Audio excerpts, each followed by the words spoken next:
This podcast is a member of the Voices of Wrestling Podcasting Network. Visit voicesofwrestling.com to hear the rest of our great podcasts, as well as show reviews, columns, opinions, and updates across the world of wrestling. And I say, hey, what a wonderful kind of day. If you could learn to work and play and get along with each other. You got to listen to your heart. Listen to the Welcome everybody to Wednesday War Games episode number 51. No, 52. We're on 52. Last week was 51. Liam was desperately throwing me off.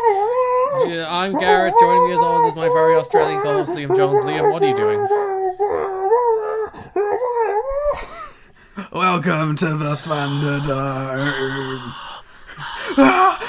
Well, it's the loudest crowd in wrestling history. Fakest crowd. Well, if you watch NXT this week, it's definitely not the loudest crowd in wrestling history. It was so, it's like they had control over every aspect of it, yet they still chose to make it really quiet for the first half. And then they're just like, Rhea Ripley came out, and the fake Thunderdome, the Capital Wrestling Dome, erupted into rapturous cheers, and then Poppy showed up, and the place went absolutely bonkers. Yeah, that was just me. They just recorded your reaction to Poppy, and then there we go. Yeah. Put it in the show. Yeah. But it wasn't even that time. It was just one of the other times. Did you know the NXT Thunderdome screens aren't even live? Yeah, because there's someone on my someone on my Twitter feed. I forget who it is, but he keeps tabs of every time he's appeared on Raw or SmackDown or NXT, despite not watching it. That's quite impressive. Yeah, he'll just go, and I see myself in on the screens today, and I see myself again. He'll be like, I'm watching AEW this week, but I can see myself in NXT. Isn't that so weird? That, like, you're stuck in Everything perpetuity? about their presentation is weird. Because, like, you're there forever, stuck on a Thunderdome screen, just reacting to Damian Priest or whatever. Oh, to be stuck in the Thunderdome. Just forever. It's like a freaking Black Mirror episode. You're stuck in the Thunderdome forever. You live your life in the Thunderdome screen. Soon, the Thunderdome screen becomes the real you, and the real you is nothing. That's the way the world works. Damn. One day we'll all be members of the Thunderdome. How are you doing? I'm alright. I had a very sad dream. Okay, so I was walking down a cold riverbed, right? Is this a riverbed you know, or a riverbed that's unfamiliar to you? It was a very known riverbed. Okay. Most of my dreams are set in places I know. Okay, I have a follow-up question. Is it exactly the same as the places you know, or is it like a weird dream remixed version of the places you know? Most of the time, it's places I know in weird circumstances. Because for me, anytime I dream of places I know, and this is weirdly consistent, there's like a dream version of it, in which like there's buildings that aren't in the real version, and like it's like 80% the same and 20% different, but the way it's 20% different is like consistent dream to dream, and it's always very strange. There's like, this is the dream version of like the village in which I live, is a consistent dream world, and that I always find that very strange. It's like, what have I manufactured this from? My dreams will go like, it'll exist, like, it'll be like scenes. Like, the first scene will take place in this part of it, and then I'll open the door and I'll be in a completely different setting. Important question again. Is the door you're opening forbidden? No, that's off the hinges already. Oh, okay. As Danny Limelight was on AEW Dark, New Japan Strong finalist. Continue your dream. Oh, yes. So I was walking down a very cold, depressing river. It was actually iced over, which I don't think has ever happened in the river next to me in my life. Have you ever seen snow in your life? Yes. I went to the mountains. It's a pilgrimage to the mountains. For your one time, you bow to the snow. It's like, snow gods. I bought a 3DS for the trip, and then my friend dropped it and broke it. Oh, no. Like 3 days after I got it. That's very upsetting. Yeah, it wasn't cool. Was not pleased. Riverbed frozen over. I was down by the river, and there was a small kitten, and it walked up to me, and it like started nuzzling on my arm for warmth, and I was like, oh, I'll pat this kitten, I'll warm it up, and then I stole water from someone who was camping, and I handed it to the kitten, and the kitten was drinking it, and then I made a conscious decision, I'm gonna save this kitten. right? And I talked to, like, there was a ranger at some point, and I was like, they're like, yeah, fucking take it, sick. And I was like, cool. And I had to walk back to the car with the kid in the seat, right? Mm-hmm. So I was nuzzling it as if it were a babe in my arms. And it was like licking my face. It was so happy, and I was like, I'm really happy. And then I was walking up, and it had warmed up at this point. It was like a sunny day at this point, so I think it was like 5 a.m. and then it warmed up. But I was walking across the road, and two hooligans, Garrett, two ruffians, rode past on their bikes and tried to grab the kitten from my arms. No. I wasn't letting it go, and I was fighting them off with my legs, and then I woke up. So I like to believe that I won. Or they killed you. Or they killed me, and that's how I woke up. But I saved the cat. How do you know you saved the cat? Well, because I woke up, and it was my own narrative, so I can decide how it ends. Alright, what if dreams are in fact an alternate reality we visit when we sleep? And you were there defending the kitten against the hooligans, and you woke up, leaving the kitten by itself. So suddenly you just popped out of existence. Okay, so like they grabbed for it, right? And I stopped them, so they kind of grabbed my shirt instead of the cat. Yeah. And then I was like, kind of like hunched over, so like if they were gonna like beat the shit out of anyone, it was gonna be me. And then I kind of like, in my head, I was like looking at the bushland that was in front of us, and I was holding the cat, and there was no one in between. So I think I was like, either I'm gonna get the shit kicked out of me, someone's gonna help me, or I'm gonna like direct the cat to run away. Run, cat. Leave me. Yeah. Save yourself. Yes. Yeah, that's how I was going down a martyr. But then, as I said, alternate reality you visit when you sleep. When you woke up, you left the cat by itself. Did it escape into that bushland? No, we don't know, do we? We don't know. I think at that point they would be probably too busy rolling my pockets to worry about the cat. Maybe they were trying to steal the cat. They were. They were explicitly. They were trying to steal the cat out of my hands, but I think once they got into the point where they were fighting me, they probably decided that my wallet and phone was more important. So do we think this cat is some kind of special one? Some kind of creature that needs to be protected? Some kind of valuable resource? No, I Maybe think king it of was. the I cats? think it was just a regular old kitten. So why did they want the cat? I just think they are assholes who wanted to like put it in a bag and throw it over a bridge or something. Do your dreams have continuity? Some of them. I have had times where I've had stories in my dreams, and then I've woken up, and then I've gone back to sleep purposely to try and trace the dream, and I've gone back into it. Nice. Because I used to write down all my dreams. I never kept a dream journal. I just kept it in my notes in my phone. Because like my dreams, a lot of my dreams have continuity, in which like there's, as I said, there's the weird fictional version of the place where I live, which is consistent. And there's like weird, like my dreams have sequels, which is weird. So I hope your cat dream has a sequel. So you find out what happens to the cat, and we can inform our listeners what happened to your cat. I'll go to sleep right after this, and I'll try and chase it. I remember my most common like reoccurring dream was it was always a group of my school friends, right?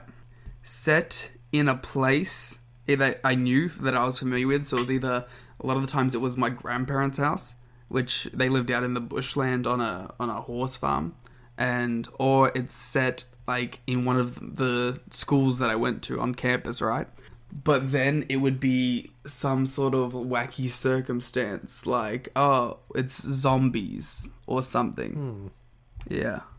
And then like it would be us dealing with that as my friend groups. Zombies are hard to deal with. I see. I was never scared by these dreams though. I don't really have scary dreams. Do you have like the standard like exam dreams, school dreams? Nah, I never really had them. I don't think I cared enough about school to have fresher dreams. I never really had school dreams until I taught for 6 months in secondary school to 14 to 16 year olds. And now I actually have like school dreams from a teaching perspective, and of like dropping me back in with nightmare students, and I'm like, oh god, was that really that much of an emotionally scarring experience for me? Have you ever had like dreams where you wake up and you're immediately like, no, take me back, it was so much better there?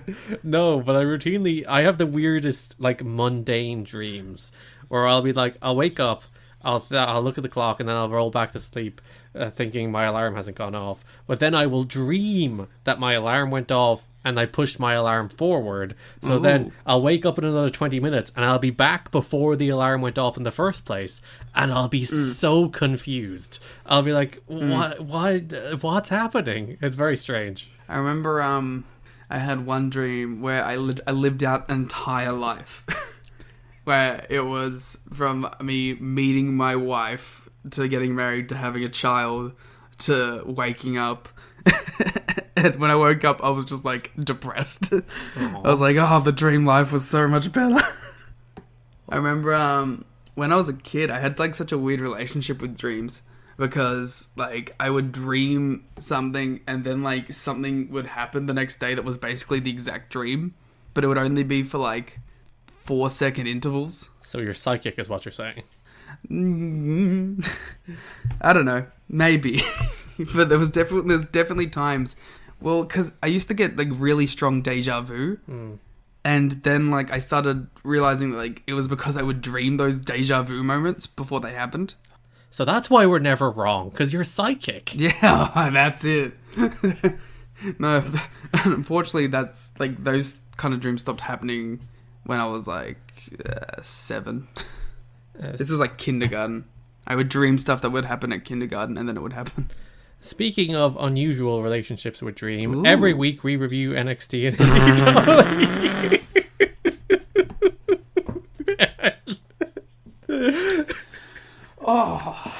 And we decide which is better. And last week AEW won. Oh no! Jesus Christ!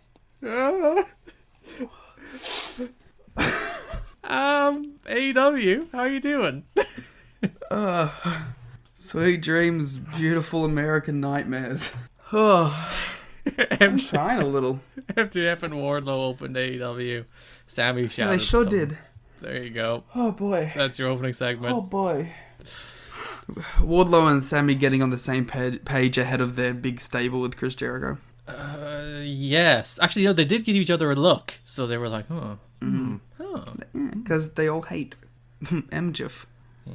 The clock is ticking on Wardlow. I mentioned this in DMs. Like, the second they started the I turn, brought this up in the DMs. You can't claim this. the clock is ticking. But you were like, oh, will they miss the window? And I'm like, if they didn't start a turn, they can wait as long as they want. But the second they initiate that turn, the clock starts on Wardlow. So it's like, clock is ticking on Wardlow. They have about 2 years to do it now. But these last 2 matches I thought were both very good from old Ward. Well, Low. Yes. Wardlow opened the show losing, which is very unfortunate, to Adam Hangman Page in the... To be fair, out of there's 3 people in AEW I'm fine with beating Wardlow. Okay. Hangman Adam Page is one of them. Who are the other? Kenny's the other. Who's the third? John Moxley. Oh, that's fair. No one else can beat him. Well, Cody beat him, so that should upset you. That was his first match, things go wrong. It was in the main event, in a steel cage. Clearly, cages are his kryptonite. When do you think we're going to get our next steel cage match in AEW? Probably they're going to throw it on Full Gear, desperately trying to sell a pay-per-view that doesn't have a lot of heat, maybe. It's funny, because Full Gear has a ton of big matches on it. Yeah, but also I don't care about most of them. That's fair. Especially the tag title. We'll get into it. Wardlow, last week we were talking about how Wardlow, you suggested that the Wardlow performance against Jungle Boy was kind of somewhat indicative of him stepping outside his comfort zone and maybe proving something, which I didn't quite agree with. I do agree with it in this match. I think this was more of a match where Wardlow had to go head-to-head with a worthy adversary instead of the usual beating the hell out of somebody smaller than him match. And I thought he looked really good. He didn't have to rely on what he's good at. He had to go out of his comfort zone and... he had to try and work up to the level of someone bigger than him. And he had to work a match where he can't just dominate somebody. Yeah, because he didn't actually get a lot in this match. It was mostly him trying to do stuff with Paige running around him and avoiding him. Yeah, because he went for a senton and Paige avoided it and Paige made valiant comeback. He tried to lawn dart Paige into the thing and Paige rolled off and pushed him into it instead. And yeah. And then when he did get caught, it was big moves with a lot of impact. He did I don't even want to call it the spear because it was more like the shot put slam. Yeah. And it was fucking sick. Where he picks him up and then he throwed him through the what do you call it? Barricade. So yeah, Paige goes to the final. Paige and Omega is the obvious final and the right final. It's the final they did. Who could have foreseen this? I do like that, the obvious choice is also a lot of the time the right choice, and a lot of people tend to mistake unpredictability with better, and generally things being unpredictable just means that they're sloppily put together. Whereas here, Paige and Omega was the match, and they went to the match. Part of me thinks that it's getting a draw. Ooh. I think they're going to do a time limit draw. And I like, because I don't see them wanting to give either person a win over each other yet so early. It'll either be Kenny or it'll be a draw. Yeah, I think it'll be Kenny, and I think he might be a little cheap about it. Do you think he actually goes like full has to cheat to win? I don't think he does like nefarious ref bump low blow, but I think he might do like a little gravity of the tights or something subtly subtle. cheaty. Yeah, not like super must twirl your mustache, I'm a Bullet Club heel now, but rather something like So you're saying he's not going to come out with like freshly shaved arms so he can do the chainsaw, and he's not going to spray the hairs, the icy hot stuff in Paige's face, and he's going to start brushing himself. He's not going to stick a flag up Paige's ass. So yeah, these are all Kenny Bullet Club strats. The famous Kenny Omega playbook right there. Yeah. The wonderful IWGP Junior Heavyweight title reign. It was, first of all, it was a good run. Was it? I remember like so vehemently defending everything he did, because I was like, no, it's good, I swear. Well, at least he actually did good stuff in New Japan, so you don't have to defend the bad stuff anymore. I don't know. You can let it go. You can be like, oh, the Bullet Club cheating stuff is really annoying and they do it too much. I had to defend it because it was like the first time I could see Kenny consistently since he became my favorite wrestler in like 2008. So I was like, alright, Kenny, please. I'm just going to pretend everything you're doing is great. And then it worked out. It all worked out. The vindication that I felt on the New Beginning show where he beat Tanahashi for the IC title. The absolute vindication. I was like, yeah, he can still go. John Moxley cut a promo on Eddie Kingston. You know, it's a remarkable idea that they're just like, hey, we have these two guys in our pay-per-view main event who can cut really good promos. So every week, we're just going to let them cut really good promos. It's a very novel idea. And they're just going back and forth on each other. It's like, wrestling's not that hard, you know? It's like, there's times... It's really not. Where it's like, doing it for a long time is quite difficult, I'll give you that. Because, like, coming up with unique angles for everybody, week in, week out, cycling people up and down, and doing it without getting bored, because I think that's where a lot of the wacky stuff comes from. I think that's why you need to surround yourself with, like, a good group of people, so it's not all on you to make all those decisions. Yeah, but, like, booking, like, not quite by the numbers, but, like, straight-laced, down-the-middle pro wrestling that usually works and is actually very effective, I think can be, like, creatively stagnating sometimes, and that's the reason you get, like, Chris Jericho, who will veer from, like, doing really good serious stuff to really bad debate stuff, because he just wants to amuse himself eventually. He doesn't want to do the same stuff over and over again, and these are very creative people who want different creative outlets, but you do have to slap the reins on yourself. You gotta be like, no, you're not allowed. You do good stuff, don't do bad stuff. I don't know, maybe there should always just be, like, one Jim Cornette type, not Jim Cornette, but one Jim Cornette type around to just be like, maybe we don't do that. Yeah, it's just the person that's there to be the other devil on your shoulder, or the angel on your shoulder, I guess, in this instance. There needs to be the wet blanket. Yes. Kingston also cut a promo before his match at Matt Sydal, my favourite part of which the cameraman began to get in the ring and Kingston was like, no, get out. You're not welcome here. You didn't earn being in here. My favourite thing was he told the cameraman, he's like, I know that they told you to get in here, but no. Yeah. King's so good, man. Get wrecked, Tony. You can't direct your cameraman. Isn't it so crazy that, like, Kingston's going to main event a major American pay-per-view? When he wasn't even signed to a contract a little over 3 months ago. He was still on the indies. He showed up and now he's main eventing a major AEW pay-per-view. It's mad. It's insane. And, like, it's like guys like him that I'm just so happy for AEW to exist. Just to give, like, major platforms to guys like Kingston, Chuck Taylor, Cole Cabana, you know what I mean? Like, the guys who have, like, earned it. Yeah. And the people who probably wouldn't ever get a fair shake in WWE. and people who didn't in some cases. In the case of Colt Cabana, this is what AEW is for. These kind of people. To give them that platform, because these people are very talented. Just that WWE is a terrible bad company that can ever promote somebody properly. It's like they have some like the biggest world beaters in WWE, and they still can't get that right. So let alone like someone who may have this thing or that thing, but are really good at this thing. Like, of course, they're not going to be able to capitalize on it. They can't capitalize it on 5 tool players. Kingston beat Matt Sydal in a pretty solid match. I thought it maybe. I don't think it was the best showcase of Kingston, even if he had a good match. Yeah, he like gave Sydal a lot. Like, way too much. And he just hit him with the back fist and won in the end. Well, put him in the choke afterward, but... It was... Yeah, I thought he was too generous. King, you gotta be... Your main event at a pay-per-view. You gotta be greedy for once. I think, yeah, that was the problem. I was just like, it was just a lot for Sydal. And I like Sydal. I think he should be on Dynamite a lot more than he is. Great gear. Those tights are sweet.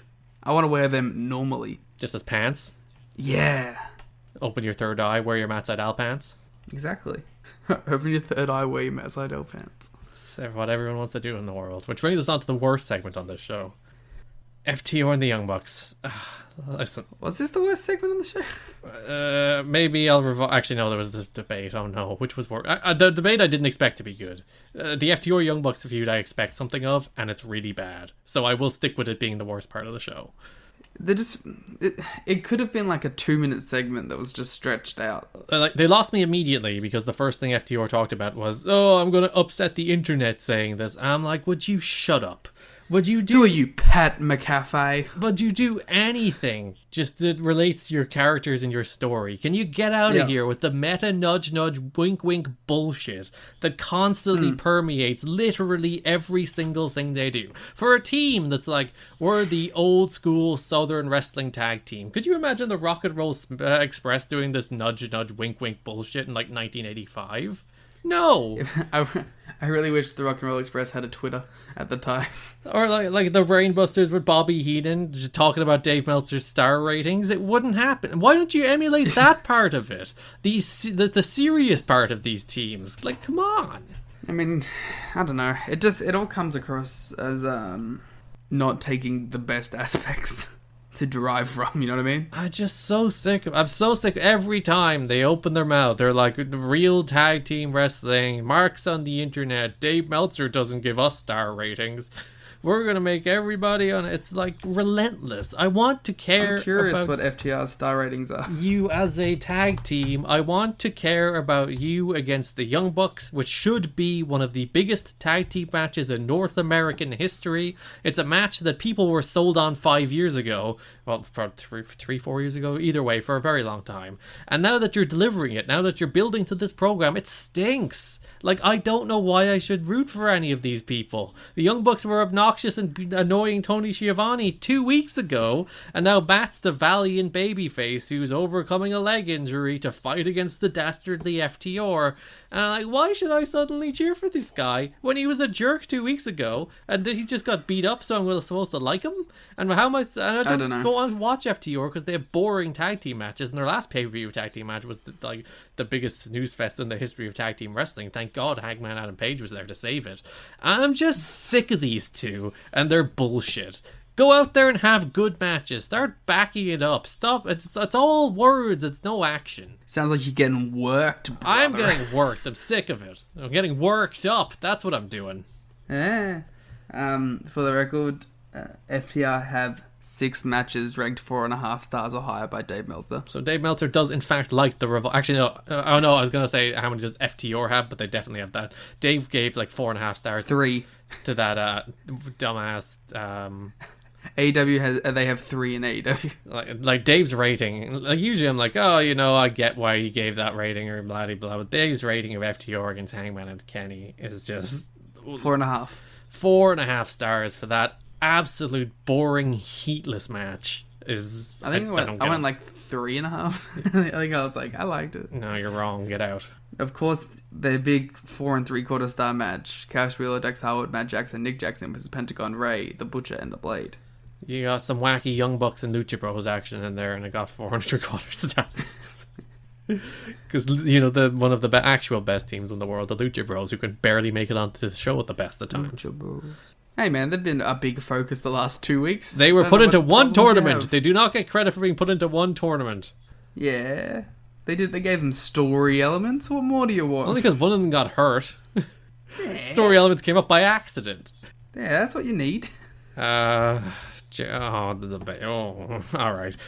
The debate. Once again, I'm still like super over Judas. The Judas sing along is cliche and annoying. It's only good with people. Yeah, and like it's you can't do it every week, Chris. You just can't stand there and wait. And you see, my problem is if he organically incorporated the Judas into his entrance, I'd be probably okay with it. But the fact that for the last 3 times he gets to the ring and he has to stand there looking at the crowd waiting out the last 20 seconds of Judas, and I'm like, no, stand on the stage longer, make it a longer elaborate production of an entrance, do something that gets them all the way to the Judas in my mind. Well, I remember he was saying on the podcast, he was like, they're supposed to sing it twice and people stop singing it, so he's like, I'm gonna make them. Typical Jericho. Get it? He's where he gets a shit in more than Brian Cage does.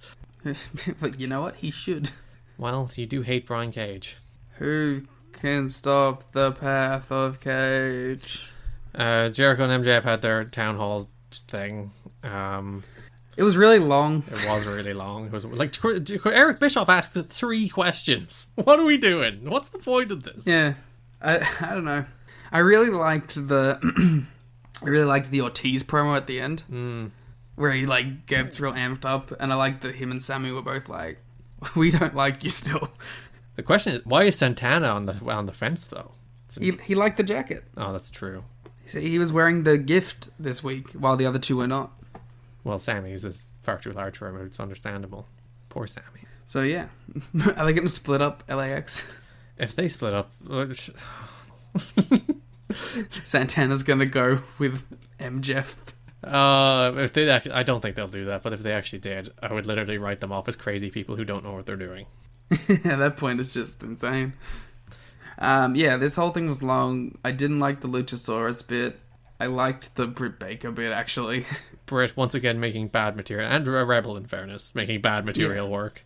I didn't mind the Peter bit because it was short. Sure. I like Tony telling Jericho to shut up. Everyone wants to say it. Yep. I don't know. Well, I don't think you can really do political satire anymore for the simple point that politics is too absurd in its own right to actually satirize. Yeah, you're never going to get crazier than actual politics in this day and age. It's just too ridiculous. You cannot satirize it. It's nothing you can do is more absurd than anything that is happening in the world. So don't do political satire. There's no point. And they're out here doing town halls and debates. And why is the MJF still doing weird political stuff? I don't know. I don't know, man. I think it's because it's just he looks so much like someone who should be doing political stuff. And he does look like a young Republican, doesn't he? Yeah, that's what I said that the other week. That's what his gimmick is. And if he was a young Republican, his Twitter profile would be just him smoking a cigar, because that appears to be what they all are for some reason. They're very obsessed with cigars, those people. Cigars are gross, man. I legitimately, very few things turn me off more in the world than cigars. I'm just ugh. I don't like them.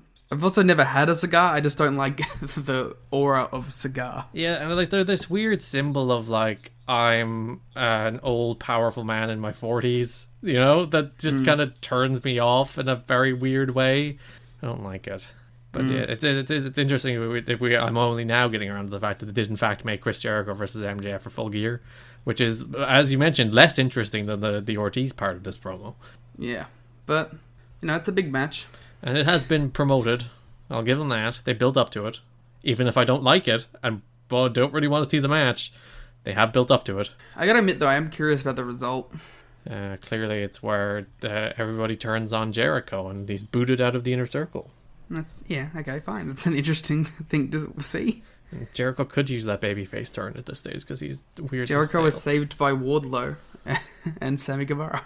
Yeah, but then... Oh no, Sammy will be deleted at that point. That's true. He will be ultimately deleted, or elite. It will be an elite deletion.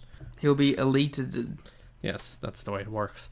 And then, Wardlow will make the big save, and then we'll get the big Wardlow-Jericho pairing, which is much better than Wardlow-Hager. Sorry, Jericho Hager. Well, Wardlow is better than Hager in every regard. Certainly more handsome. Except they don't have a good pun name. What was Hager's good pun name? I just called them J&J Insecurity. Oh, yeah, that was quite good. Well done. I can't think of one for Wardlow and Jericho, but I'll work on it. Yeah, that's your homework for next week. I'm sure Jericho has a song title with the word war in it. Liam is now looking up the Fozzy back catalogue for songs with war. Fozzy War.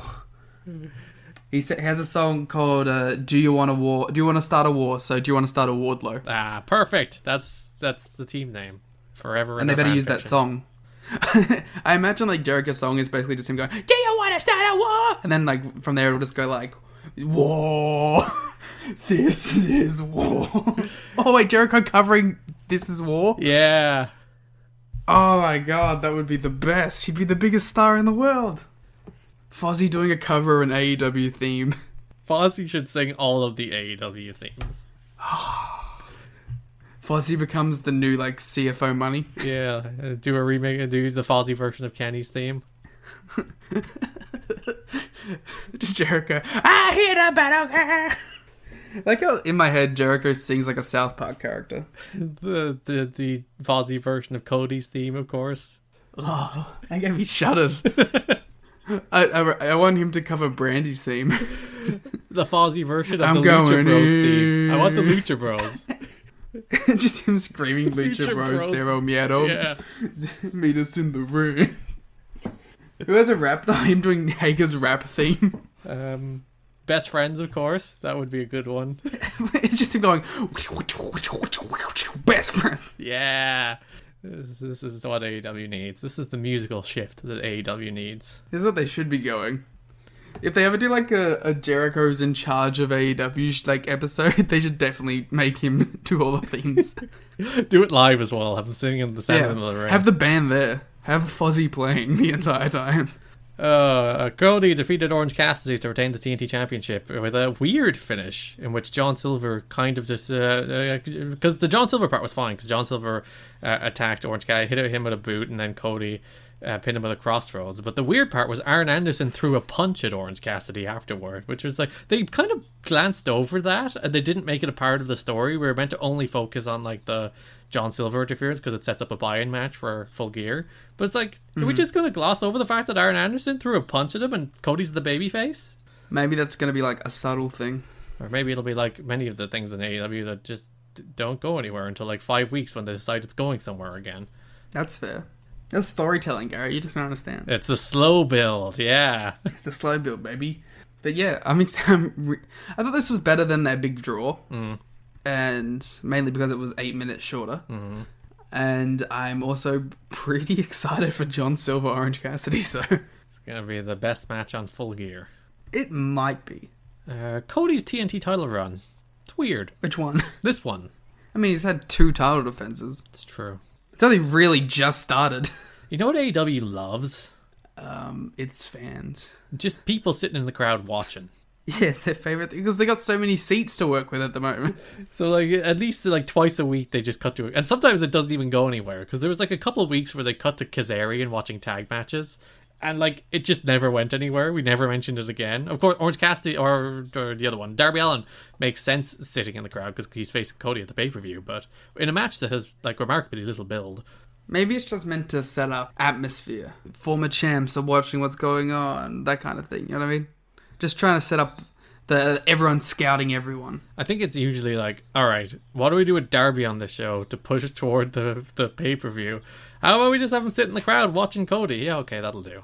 That's what Lance did this week. Yeah, so people just watching on from the crowd. Yeah, the Darby match, it feels like it should either be like an Orange Cassidy third match with Cody, or more ideally, like it should be the Brody Lee Cody blow-off on this show. Yeah, it's a weird one because like after this match they had a big schmoz in which the Gun Club ran them off to set up Cody and the Gun Club against the Dark Order next week.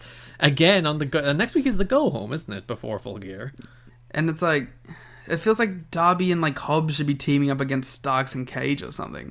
Yeah, because it feels like they're like, okay, Darby's the match. How are we going to build it up? I don't know. Let's just do some matches with Orange Cassidy. How are we going to build up? We're not.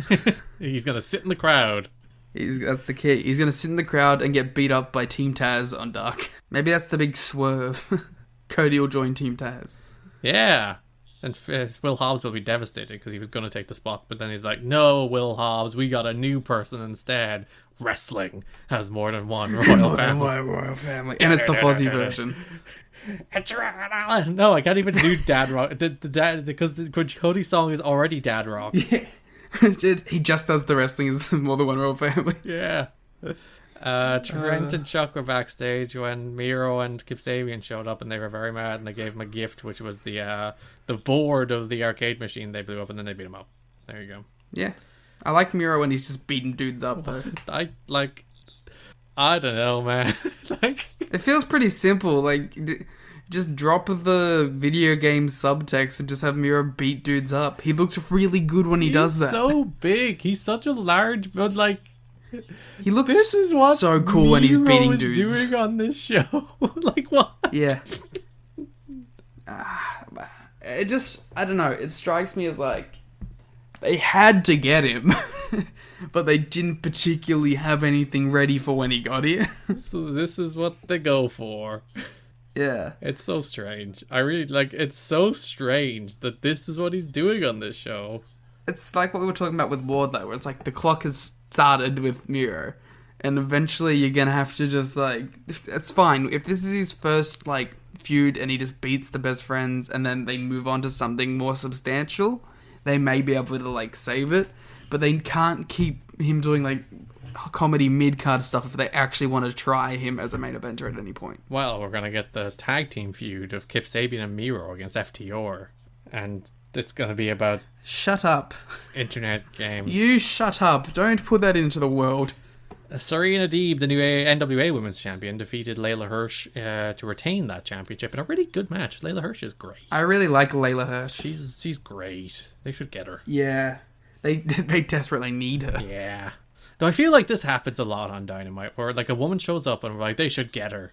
And then sometimes they do get her, and then nothing changes. Because the freaking title match on the pay-per-view is Nyla Rose against Shida, and Nyla Rose has barely been on Dynamite for months.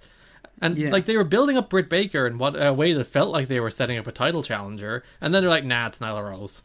I'm like, it's weird. Why can't we just build these matches up? I felt like they were setting up another Thunder Rosa match. And that Thunder Rosa's just weirdly gone. She lost the NWA Women's Championship. People thought she was WWE bound, but apparently she's still contracted to the NWA until next year. She has an MMA fight coming up, I think. Oh, well, there you go. Good luck to her. Is she fighting Jake Hager? They should do that. I'd love to see Thunder Rosa beat the shit out of Jay Hager. Intergender MMA. That's the new push. As long as we're in the same weight division, sure. Layla Hirsch, look great. Sign her. Yeah. Did you watch the Shida match? I didn't. It's dark. It's better than this. It's really good. I'll see Layla Hirsch on Dynamite again in 6 months after she's on Dark a bunch. And you'll never know who's commentating that match too, by the way. Which one? Miro is commentating the Layla Hirsch Hikaru Shida match. Why? Because it was a Russian lady, you see. Ah, but he's Bulgarian. Yeah, but Lana, the whole bit was that she was Russian. Sean Spears won squash. I don't respect this bitch. Sure did. I don't respect AEW. I don't respect this squash after Kenny did a beta one the day before. Or the week before. Hey, Sean Spears is a very wrestler. He is a very wrestler. He's a very wrestler. Got good tights. That's all you need. AEW can put that on that poster. Sean Spears, very wrestler. He's doing this thing with Scorpio Sky. Do you think that's a pay-per-view match? No, that's next week. Oh, well, poor guys. I was gonna say, actually, Sky's post-match attack. I actually got me kind of into it. I was like, all right, let's go. I'm down for Sean Spears Scorpio Sky match now. Why? What is with their disguises? I don't understand their disguises. Was it Mantar? Was that the point of this? Because there was last week with the weird, pointless Tully Blanchard disguise, and now this week with the weird, pointless Scorpio Sky disguise. Why do they keep disguising people? What was Scorpio's plan if Spears just went to the back? Or if Spears, instead of throwing him to the ring, just decked him. This weird bull guy and just punch him in the face. What if he just didn't even notice him? Yeah, his elaborate plan was that he was going to don a bull hat, stand at ringside, shout at Shawn Spears, get Shawn Spears' attention, be thrown into the ring by Shawn Spears, wait until Shawn Spears turned his back, and then reveal himself as Scorpio Sky and attack Shawn Spears. Clearly he should have just worn a Tully mask. That would have made more sense. Very, very weird choice, but hey, it got me excited for the match, so... There you go, that's your... Wrestling's dumb. That's on your big go-home show, along with Chris Jericho on commentary next week, so shouting a lot. Next week kind of sucks. Next week isn't as good as the last 2 weeks of AEW's on paper. It's a go-home show, though. Got your Ortiz and Sammy against MJF. It has a Wardlow match. You should be happy. Which is 3 Wardlow matches on Dynamite in a row. This is the golden... ratings are actually in the floor lately, so maybe Wardlow's not the mega draw. They're not in the floor. They're not doing pretty well lately, though. They're 700k. Yeah, but they were 800k. That's solid. Oh no, massive drop. Yeah, falling apart. Maybe AEW's just too good. Next week also we'll have Miro and Trent, Shawn Spears and Scorpio Sky, Cody Miro and the Trent's Gun kind Club of cool against the Dark Order team of John Silver, Colt Cabana, and Press 10 Vance. I bet Miro and Trent will be actually pretty good. Probably? I don't know. Probably an arcade machine. They'll actually end up fighting in Pac-Man or something. That would rule. Kenny Omega defeated and I'm never going to call him Pentel Zero. I'm sorry, Pentagon to advance to the finals of the Eliminator Tournament in a really darn good match. These are good. Pentagon in his third match, or is this his second match? I think this was his second match. No, second or third match on Dynamite anyway. Well, it's a singles match. He's had plenty of tags. Yeah, that's all right. He's a good wrestler. Who knew? Yeah, this Pentagon guy. He has an aura about him, huh? Yeah, he's kid has a future. He might actually go places if he actually got a push. Him or his brother. I didn't quite like... He did the arm snap, which I think is a really cool move. But it's a death blow. Come on, sell it. Well, Kenny sold it throughout the rest of the match. But then he just won with the one wing angel. That was annoyed me. Yeah. He countered the one wing angel into the arm snap, did the arm snap. Then which was a sick counter. And Excalibur was like, oh, now we might not be able to use the one wing angel. And he just used the one wing angel anyway. I wish Kenny had to, fight with it or something, you know what I mean? Or, he did an arm work match, I think, with Sabre, where he was going for it, realized he couldn't reach for it because his arm hurt, and he swapped Sabre to the other shoulder and did it a reverse version. So he's done it before. He knows how to incorporate the arm work into the finish. He just decided not to, despite Pentagon's arm snap being a death blow in Lucha Underground and a death blow in Impact, but not in AEW. It's a transitional spot in AEW. But to be fair, it's TJP's been doing it on Impact every match. TJP's not Pentagon though. That's true.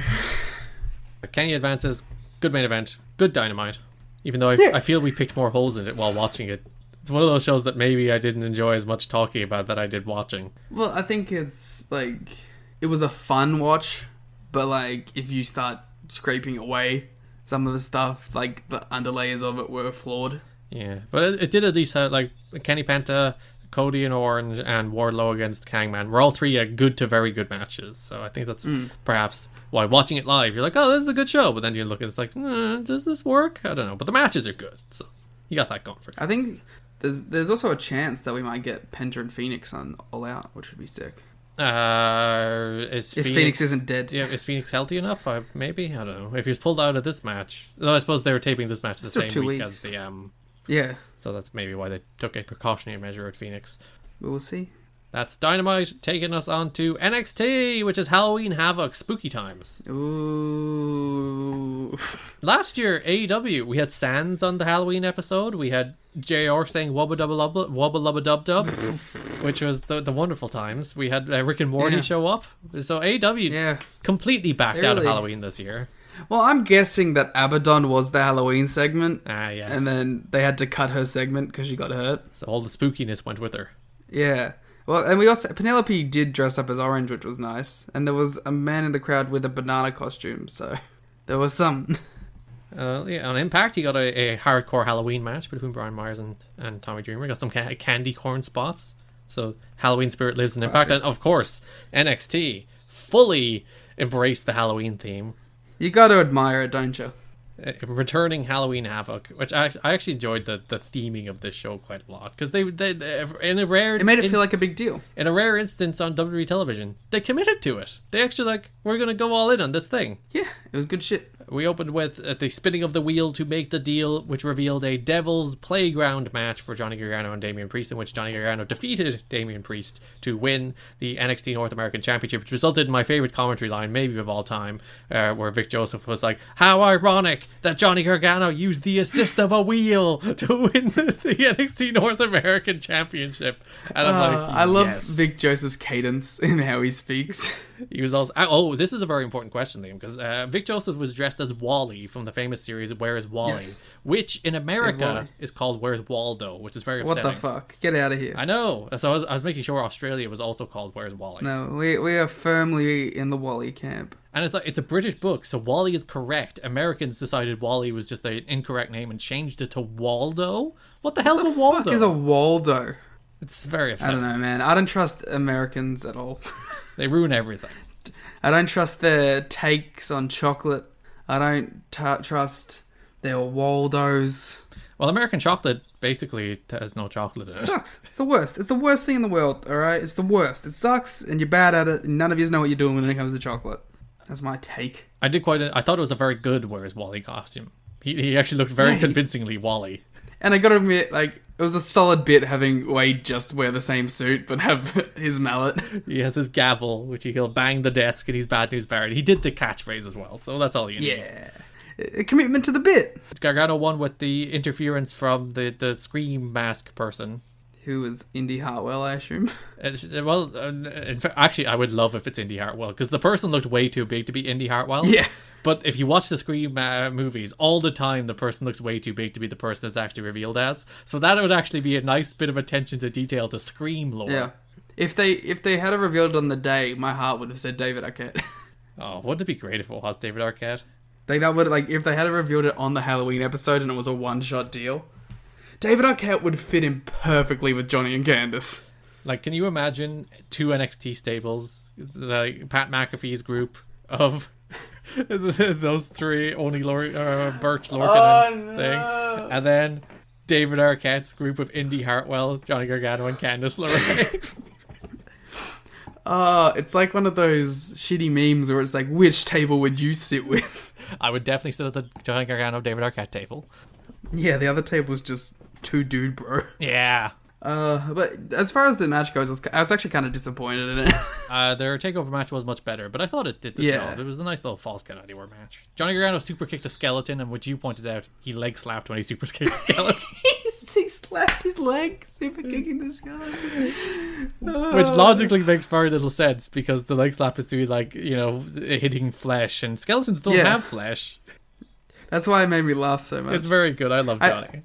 I didn't really like the little like catering section that they did of this match. I thought that was pretty boring. But like the first when they initially went out into the crowd, I was like, first of all, I was like, oh, and then they threw Johnny onto a table a bunch, which was pretty sweet. And then they did the spots on top of the spin the wheel, make the deal platform. With some sweet knocking people off the platforms into graveyards, I guess. Yeah, there's a lot of graveyard action on this show. Johnny is the new champion. A decision I'm actually fully on. Like, I think Priest should actually move up. Priest should be elevated now. Yeah. Yeah.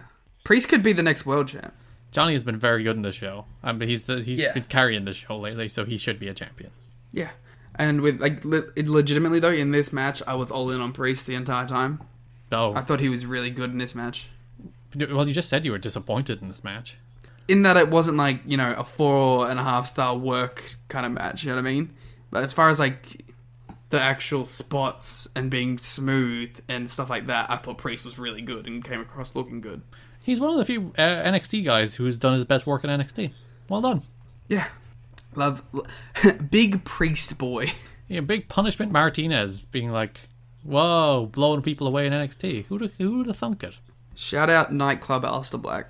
Actually, no, sorry, he was Aleister Black who fucks. That's which one he was. He could also be Nightclub Aleister Black who fucks. Just put them together. There you go. It's a little wordy, but I mentioned my tracksuit match idea on Twitter, and somebody pointed out that, like, imagine Damian Priest tracksuit would be majestic. he'd be cool as fuck. Yeah. That's a cool dude. Although, downgrade on the gear, I will say. He had a cool entrance though. Yeah, he did. He had a real cool entrance. But I gotta admit, I'm much more of a fan of showing a bit of the leg in there, Priest. The fishnet, or whatever equivalent.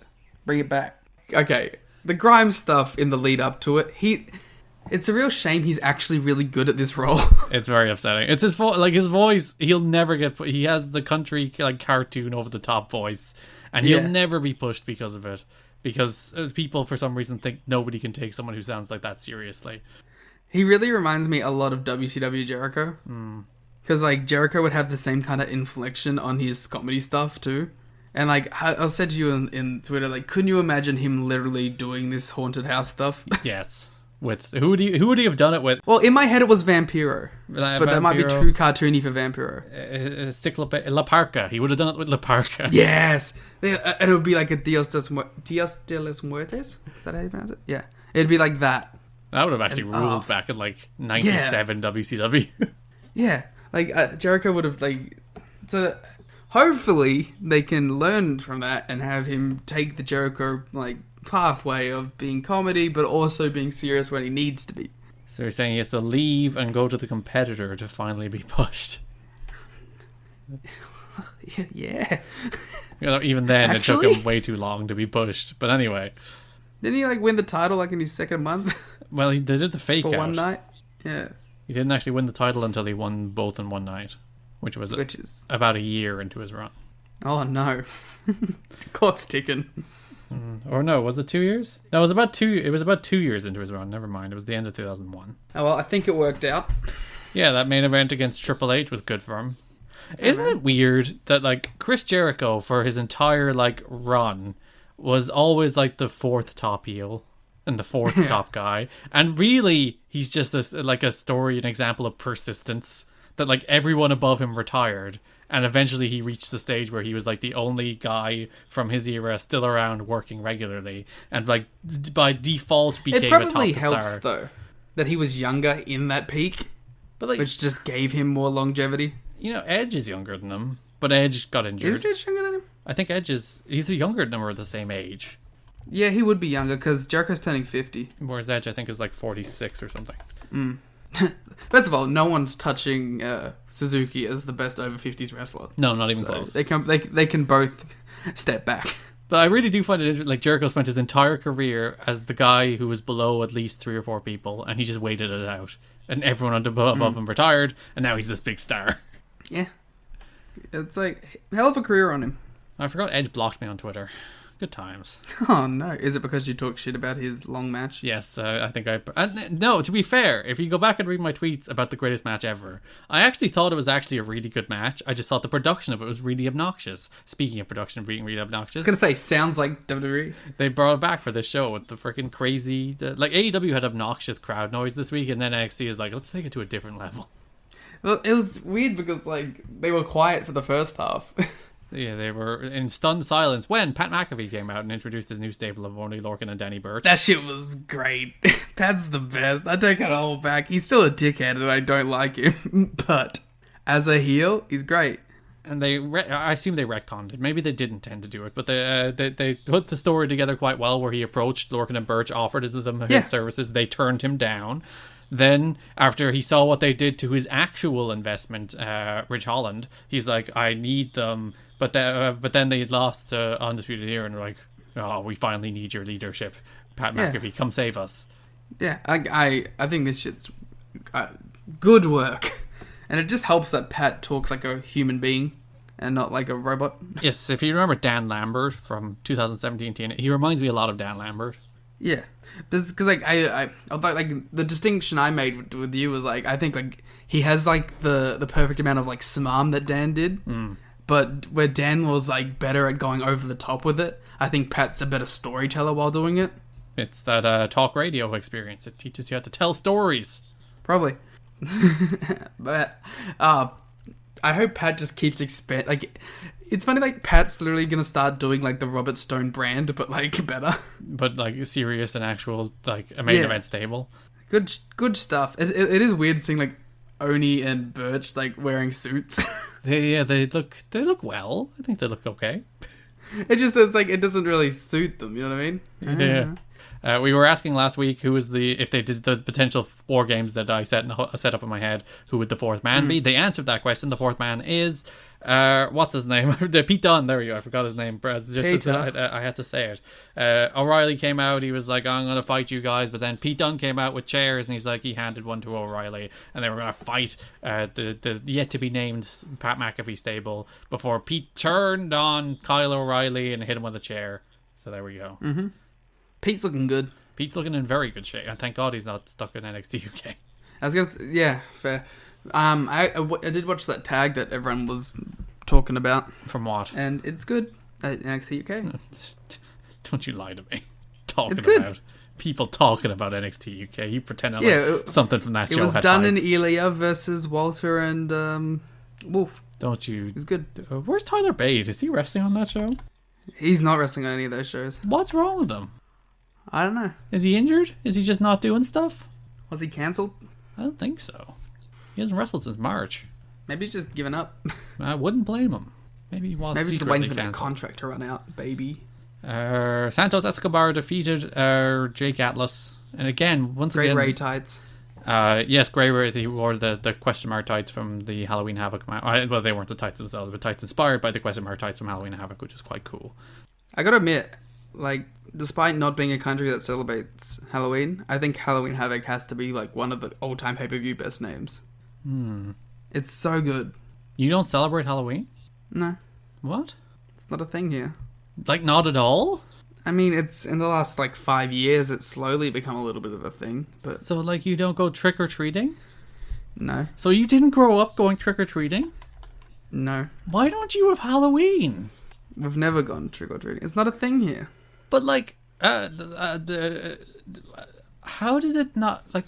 I'm very confused because, like, there's a lot of, like, Irish people who formed Australia. Through better or worse. Wow. But, like, my point what being, the fuck? we sent all our convicts down there and they didn't take Halloween with them? I didn't know, was Halloween an Irish thing? Yeah. Ah. I just assumed it was American. It goes back to, like, ancient Celtic harvest festivals. Samhain. The festival of Samhain. Well, we don't do it. And, like, Americans have ruined it because they've fully Americanized it in annoying American ways. But, wow. Why don't you have Halloween? We don't. Well, I mean, like, we acknowledge that it exists, and like some kids do it now. I think as the younger generation starts taking over, it'll start to happen. Is there, like, some traditionalist Australian shouting about how the foreign cultures are and getting rid of our Australian traditions, inflicting Halloween on us? Yeah, but there's a lot of general anti-American sentiment in Australia because we do take so much from their culture and their identity that there is blowback. But unfortunately, it's always blowback on the fun things, and there's never blowback on the other stuff. Like Halloween isn't even corrupting American. our media. There you go. It's from, well, it might have pagan roots, but it's traditionally thought to be Celtic. And there you go. I'll head the Halloween movement. Probably not this year. Wow, my mind has been blown. Aren't our cultures so varied? Escobar won. I'm still not sure. Like, I get, like, Escobar's been put over strong, and he's one of the better acts on the show. But, like, he has no contenders. That's a bit of a problem. I don't know, man. Speaking of people in suits, Wilde and Mendoza look very good in suits. Also, they had amazing face paint. They did. It was like perfectly faded into like from the corners. You know what I mean? It was very impressive. Ember Moon. The Full Sail art makeup students killing it today. Ember Moon, she had a package where she was like, Dakota Kai was a kid when I was here, but now she's like a best in the world star, setting up their match next week. They really should have just done a 2-week Halloween Havoc deal. Well, next week, when's next Tuesday? Is it too far past? It's only 3 days past Halloween, so yeah, you could have done it. They could have gone post Halloween Havoc. Yeah, actually, we forgot to give Pat credit for one great line. Go on. He did say "Happy Halloween Havoc." Ah. That was a solid line by Pat. Cameron Grimes and Dexter Lumis had a cinematic match. The House of Horrors, Haunted House of Horrors, match. Sorry, did they? I didn't see any of it during the pitch black mess that this was. Yeah, and like the very overproduced music, but Cameron sold his ass off. He screamed the entire time. He was great during this. I also liked Loomis during this, to be fair. I just think it was a stupid concept. So Loomis, we're to assume, because like the zombies... Why does he have superpowers? He controls the dead. That's what we're here to assume. He controls the dead. I'm so sick of like every dude who has like a creepy or a cultish gimmick in WWE just having superpowers. They did it with Bray Wyatt. He was just a cult leader, and then he suddenly developed the power to shoot electricity and burn houses and be the Fiend. And now Dexter Loomis has control over zombies. He can raise the dead and, have them do his bidding. Oh, God, they're going to do Dexter Loomis the Fiend one day. It's going to be great, isn't it? Oh. Cameron Grimes tried to bang a zombie. That was problematic. You know what? No one else got like worked up about this, but I found it extremely funny that there was a pristine, clean ceiling fan in this haunted house. you did fixate on this detail. I thought it was so funny because like he's walking in here and he's like, "Oh man, it's scary in here, man." And then like there was a perfect like pot plant and a clean ceiling fan right above him. Who's not to say this is Dexter Loomis's house? That's what he said. The implication was that it was Dexter Loomis's house. Yeah, so he likes to stay cool, which they live in or Florida, very understandable.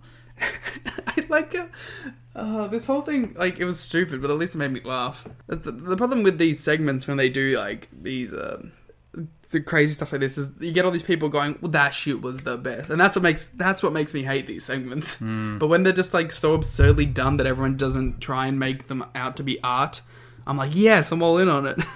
Yeah, wrestling should be dumb and stupid, and no one should take it. Just when people like the dumb and stupid things are like, these are the best. It's like, no, stop rooting it. Yeah, just stop rooting it. Just let it be what it is. Let it be the Firefly Funhouse. Let it be the singing. Who shot Bravo? Let it be Cameron Grimes. Yeah, exactly. That one maybe a little more because that's just a straight up Lucha Underground death. Hey. Although I don't think he's dead. I think it was a red herring. You never know. There's very many candidates. Did you shoot Johnny Bravo? Did copyright law shoot Johnny Bravo? Man, he's pretty. Rhea Ripley defeated Raquel Gonzalez. And I liked this match a lot, and you didn't like this match at all. So let's fight. I just thought it was boring. I thought this was a big house fight. They ran into each other, they threw punches, they did big moves, and eventually Rhea Ripley won. I don't know. I just wasn't into it. Raquel Gonzalez has let you down. I don't know. I didn't really... everything just kind of felt jank. I don't know. I did appreciate that it was only like 13 minutes long. Oh, and some of that was in commercial as well, wasn't it? Aha. So, there you go. Grimes running down the street made me die, though, because he was in full, like, giant jeans. Oh, this poor man. You know what, first of all, I'm going back to the start of this for a second. Okay. To ask Regal not to compete in this match and just take an L, it's a perfectly reasonable thing that he could have done. Why did Regal not allow that? Also, why is Regal sanctioning this? He likes the zombies, obviously. He wants the zombies to kill people. Apparently so. Feels like an unsafe workplace to allow zombies to attack. At the start, Cameron Grimes goes, "Oh man, the parking lot, that's the most dangerous part of the PC." It is very true. At least they acknowledge it now. We've unfortunately we cancelled Cameron Grimes for hitting on zombie women, and we also have to cancel Drake Maverick for being racist. Yeah, it was a bad night for NXT talent because he dressed as Hulk Hogan. So unfortunately, sorry Drake, transitive properties. You are now racist. I like the Killian Dane came out dressed as Shockmaster, and then Maverick like, I'm not gonna like, fall. "Why didn't you trip?" And Dane was not abused. I like the pairing now. I'm all in. Back in it. We hit the end of the Cameron Grimes Dexter Loomis thing, which I think Dexter Loomis technically weird won. Match, and Dexter Loomis. I don't know, man. It was so weird, right? And then all the zombies crawled in the ring, and Wade Barrett was like, "Oh, look at all these zombies." It was a cool image, though. It was. But, like, why does the serial killer man have zombie powers now? Don't worry. I'm sure he's probably never going to use them again, so this will create a logic hole. Dexter Loomis is a Black Lantern. Actually, I hope he goes the other way around, and he does, in fact, just constantly use the zombie powers now. That'd be sick. Did you know that Batman has zombie powers, Garrett? Does he? Yeah, he has a Black Lantern ring and can raise the dead. Don't we all? It's a solid power. Tommaso Ciampa cut this promo about how everyone in NXT takes everything for granted. You see, I didn't mind this until he said the words Velveteen Dream, and I was like, god damn it. Go away. Leave us be. I thought we were done with you. I know. Every time I think we're done with him, he just pops back up in like major programs as well, and he won't go away. And like, yeah, because Ciampa's doing this promo, he's like, "Oh, NXT's not the same. These people feel like they're entitled to things. These people." And the biggest example is Velveteen Dream. I'm like, and my heart just sinks, and I'm like, ugh, Ciampa, I have to not like you for another like 3 months. Chump. More like tomato chumper. So yeah, that's a program. Ciampa and Dream. I think it's just gonna blow it off next week, hopefully. Which brings us to our main event, in which the wheel was spun and the deal was made, and it was a tables, ladders, and scares match. Shotzi, by the way, big fan of her. I was gonna say, shout out Shotzi this entire show. She was born for this show, and she... Very good. Howdy Indeed. Jim Ross would approve. Jim Ross now the pillar of horniness in pro wrestling. Io Shirai defeated Candice LeRae in a tables, ladders, and scares match. The 4 pillars of horniness in pro wrestling. Jim Ross. Yep. AJ Gray. Who else? Who else is horny on Twitter?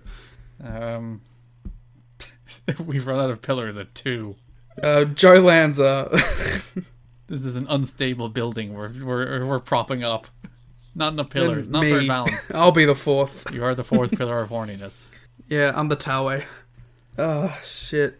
Oh, Io Shirai defeated Candice LeRae in a tables, ladders, and scares match to retain the NXT Women's I Championship. approve of that there was actual scares. I was worried there would be no scares, but there were scares. Somehow chairs were there. They weren't legal. I don't know why they were there. Yes, there were. Well, chairs are scary sometimes too. Name one scary chair. Done. You can't. Damn. It's over. Yes, there were disembodied limbs that were swung. That was the scares. She smacked the shit out of her with that first one. Yeah. Before eventually Candice was sent crashing through a ladder. Looks like she died. This is That's what Candice is made for. She's made to die through ladders and tables and such. What do you do with Candice after this? Not a lot. I didn't think she was winning this. Neither did I, but like she's lost title matches enough that she can't just win the belt now, you know? She's the bridesmaid, never the bride. I guess she could just go back to mentoring Indy Hartwell. Maybe do a tag title run. Oh, that'd be cool. If NXT tag titles, because you know they're never going to bring the other one down here. Who is it still Shayna and Nia champs? Yeah. Alright.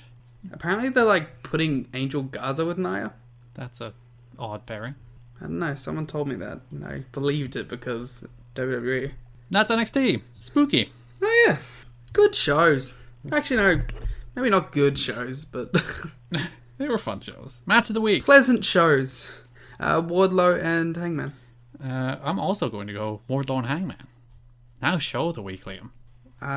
Will we NXT. agree on this one? I'm also picking NXT. Yeah, it was more fun.